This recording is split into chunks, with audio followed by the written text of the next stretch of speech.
Milton is the GOAT because he literally is the greatest of all time. He doesn't stop. He outworks the rest of us. Not because he has to, he just wants to. I told him all the time, I said, I'm disappointed if I have a shirt made where it says have guns, will travel. He's hilarious wherever he's at when he gets rolling. Oh, he loves to hunt for it. That he fishes to have something to do.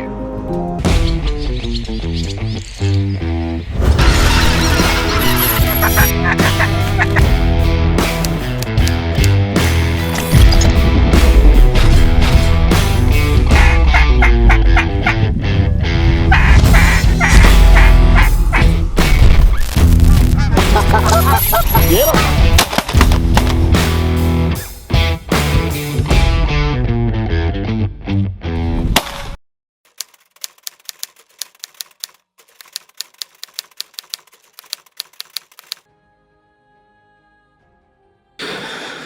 So I met Milton probably 10 years ago. A good buddy of mine, Steve Kitchen, invited me up to go snow goose hunting in Missouri, and went up there and we hunted for like 2 weeks, and me and Milton just got to be good buddies and within those 2 weeks. And he started coming down hunting with us in Arkansas, coming down during snow goose season and working all during snow goose season, and just helping out whatever we need to be done. And that's kind of how we met and got to be such good friends. So Milton, he's a great friend, great role model, hard worker. Would do anything in the world for me or anybody else. He means a lot to all of us here at Southern Prairie. I can't even put into words, what he means. Milton's the kind of guy where stuff that most people kind of put on the back burner, like, oh man, I gotta go there and plug the lucky ducks up. He's like, oh, they're already plugged up. Just stuff like that most people put on the back burner. He's always a step ahead, seems like, and he helps us out tremendously, and I can never thank him enough for that. Milton, as you know, is very laid back and easygoing, and I think he's very humble and a very simple man. Worked in our wedding around that spring fishing trip up to Canada, hired on the weekends here in St. Louis on the river.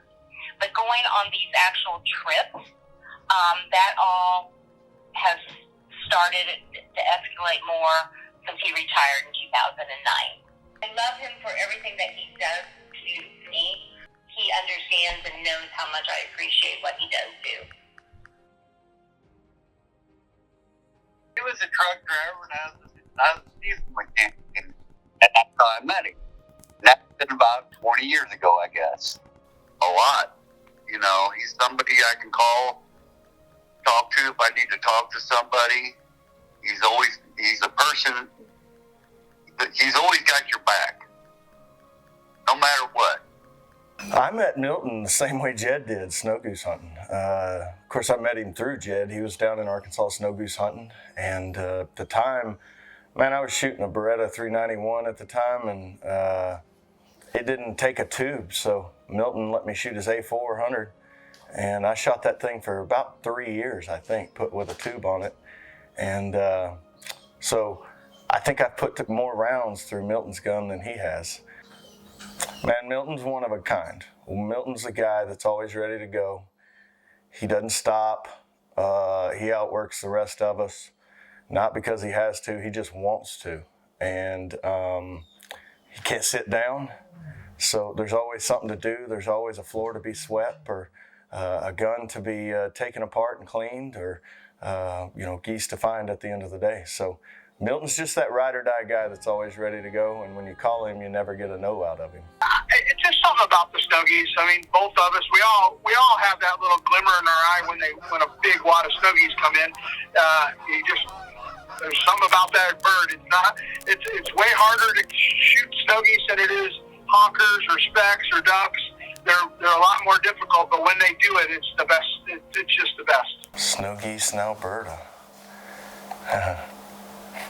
I think I'd rather come up here and hunt snow geese than anything else in the world.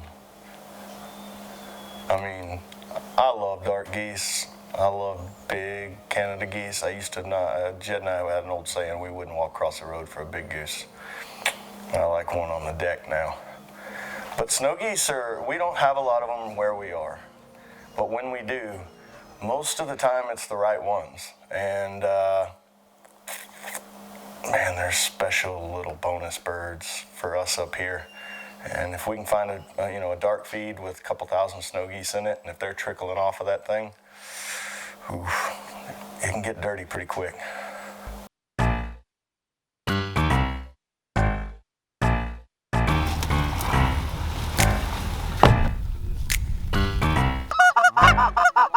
These flippies.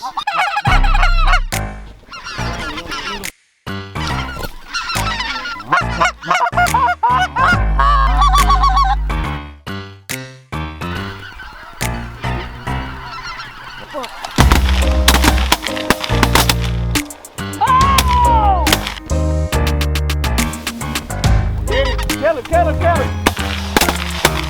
Oh!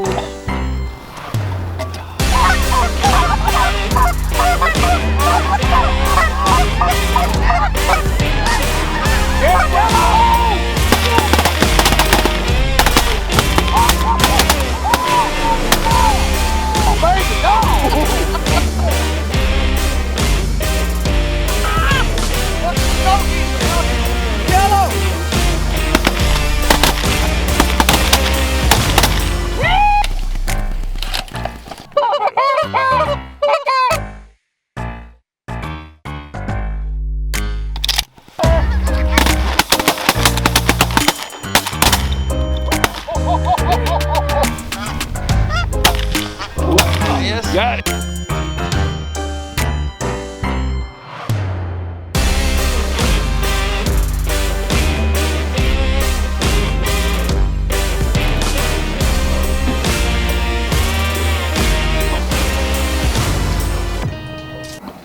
So this field here, it was nothing. It wasn't corked or anything. I mean, it was decent. It was going to be a good shoot, but we watched it for like a week, just kind of had it as a plan B. And I don't know, one day I went over there and checked it again. It gotten to be pretty good. What had happened, there were a bunch of ducks that had gotten in there with the geese. And so we decided to go in and hunt it one morning. I knew we'd probably kill all our ducks and, shoot. Depending on how the geese come, if they come in small flocks, we'd probably be lucky enough to shoot all our geese too. And but I mean, I never expected that it would have been this good. I mean, I think we had shot all our ducks, all our geese, plus a bunch of bonus snow geese, and it didn't take long at all. We were in and out of there pretty quick. It was one of those hunts that was kind of surprising to me. I mean, I knew it was going to be okay, but it was extremely good.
No stars. Somebody stole all the stars.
punch through them.